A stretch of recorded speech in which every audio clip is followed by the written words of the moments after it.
D'accord? Donc je rappelle que cette thèse, elle est dans le cadre d'une collaboration entre le laboratoire LISI de Paris-Est et l'Université de Béjaïa, avec le professeur Boukaram, le professeur Amirat et le docteur Shibani.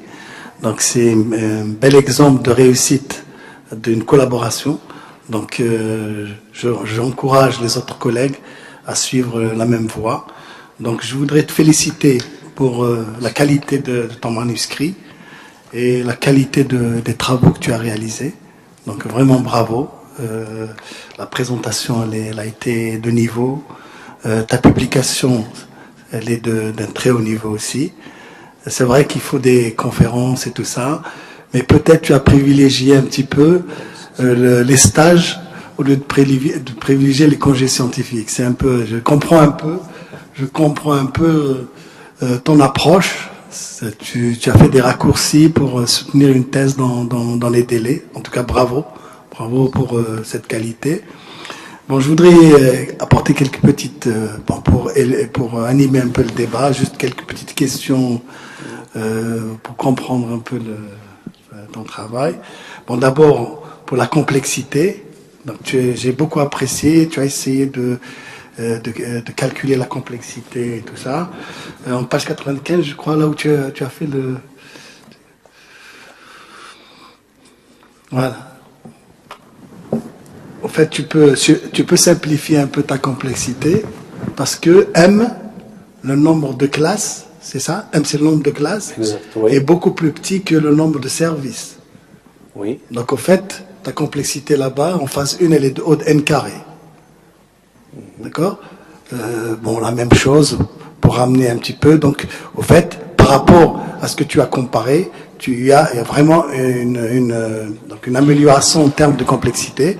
Alors, ce qu'il faut savoir, que la complexité, elle est indépendante de la machine, des données, etc. C'est le nombre d'opérations élémentaires. En fait, cette comparaison, elle tient la route. Mais je rejoins un peu mes collègues, c'est-à-dire, il manque un peu la comparaison par rapport aux autres approches. Par exemple, les approches, tu en as cité dans le transparent, je ne me rappelle plus, c'est le transparent 16, je pense, si tu reviens au transparent 16, là où tu as cité un peu les différentes approches. Voilà. Oups, non, c'est là, voilà, c'est ça. C'est-à-dire que toi, tu te situes au niveau de la dominance au sens de Pareto. C'est-à-dire, effectivement, il serait intéressant de comparer par rapport, par exemple, à la programmation linéaire en nombre entier.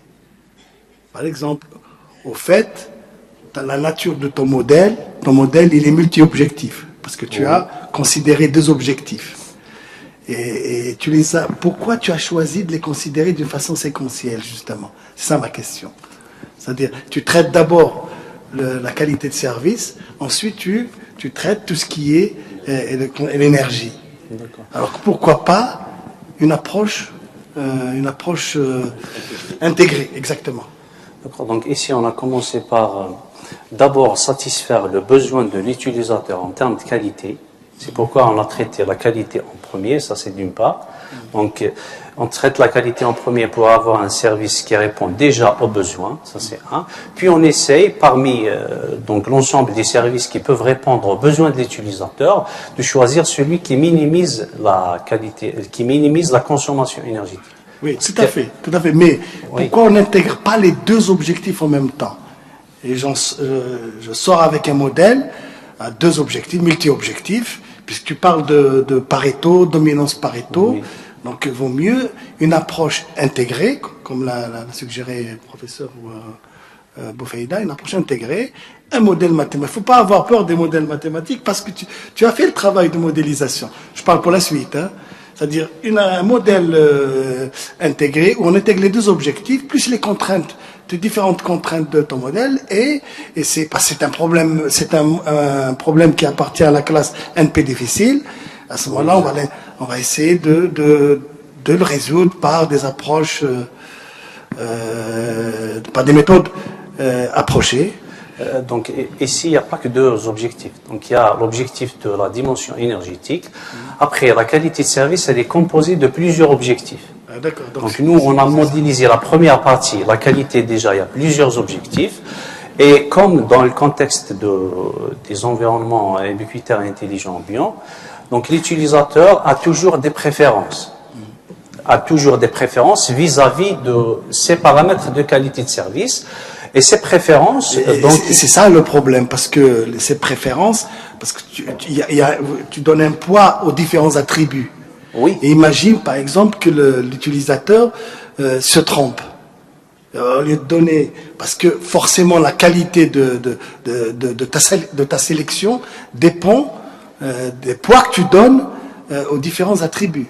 Oui, si un utilisateur se trompe dans l'expression de ses besoins, c'est clair qu'il va pas être satisfait. C'est normal. Justement, le problème, c'est que après tu as les fausses négatives. Tu vas éliminer des négatifs, les fausses négatives, alors que tu devais les considérer dans ta composition. Nous, on se base sur les préférences de l'utilisateur qui sont, c'est-à-dire classées par un ordre de priorité, c'est-à-dire les utilisateurs, ils vous disent, donc je m'intéresse d'abord au temps de réponse, puis la fiabilité, etc. Donc nous, on traite de manière séquentielle ces objectifs. Non, c'est bien, c'est très bien pour l'avenir, je parle de l'avenir, hein, c'est très bien parce que on pourra faire ça c'est la première fois qu'on intègre aussi bien la qualité de service et...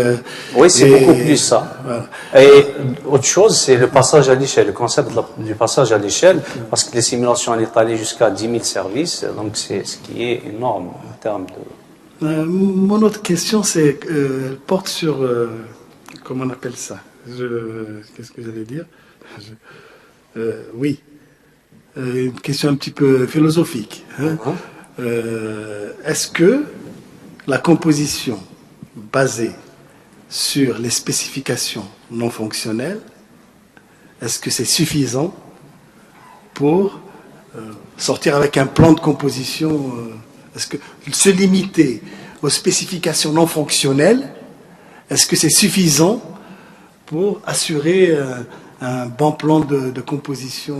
Oui, monsieur, nous, on pose l'hypothèse que le plan de composition, il est là, il est déjà construit, parce que la composition, tenant compte des aspects non fonctionnels, nous permet d'avoir ce plan, d'avoir le plan de composition.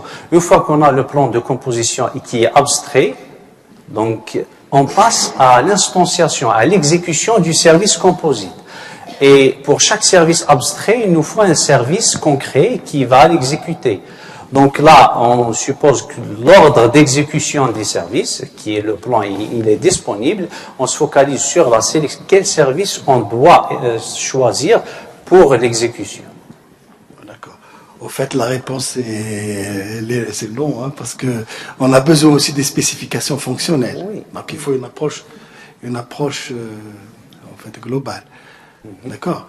Une dernière question concernant le partitionnement. Donc tu utilises le K-mean, donc tu pars d'un clustering, tu pars d'une situation qui est statique, c'est ça? C'est-à-dire le nombre de clusters est fixé déjà dès le départ. Voilà, ça c'est une limite de l'algorithme K-means, c'est qu'on doit connaître a priori le nombre de clusters.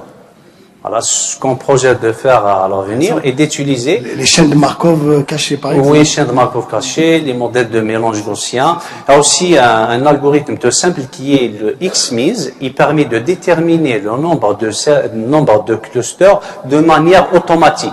C'est-à-dire, on a les données, on exécute pour un nombre de clusters, par exemple, est égal à 1, 2, 3, et on suit l'évolution des résultats. À partir de là, on peut tirer le nombre de clusters optimal, bien sûr, dans le jeu de données qu'on a. Donc ça, on a commencé par faire tout simple, puis on remonte un petit peu pour traiter cette limite de l'algorithme mécanique. Alors, donc, en tout cas, je te félicite une seconde fois. Bravo pour ton travail.